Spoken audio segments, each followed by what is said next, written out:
ଜୟ ଜଗନ୍ନାଥ। ଆଜ୍ଞା ଦେଖନ୍ତୁ, ଇଏ ହେଉଛି ବିଲ।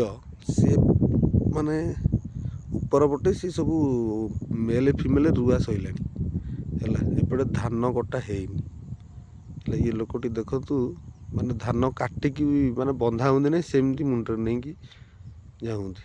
ଏପଟେ ଦେଖୁଛି ଗଦା ହେଇଛି ଧାନ ହେଲା। ଏପଟେ ହେଇଛି ଗଦା ହେଇଛି।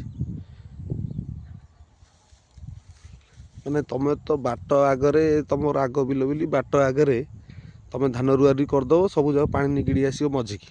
ଏମାନେ ଧାନ କେମିତି ନେଇକି ଯିବେ ବାହାରକୁ?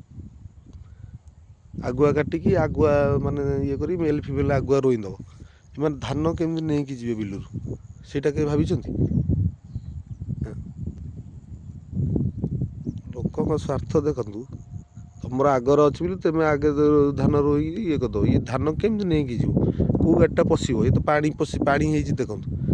ପାଣି ଏଇଠି ହେଇଗଲାଣି ବିଲରେ ହେଲା। ଏପଟେ ଦେଖନ୍ତୁ ପାଣି ହେଇଛି ବିଲରେ। ଏ କଚଡ଼ା ପଡ଼ିଛି। ଇଏ କେମିତି ନେବ, କେମିତି ବାନ୍ଧିବ? କେଉଁ ଗାଡ଼ିଟା ପଶିବା ଏଥିରେ ଗଳିବ କି ନାହିଁ? ଦେଖନ୍ତୁ ଲୋକଙ୍କ ମାନବିକତା ଏଇଆ।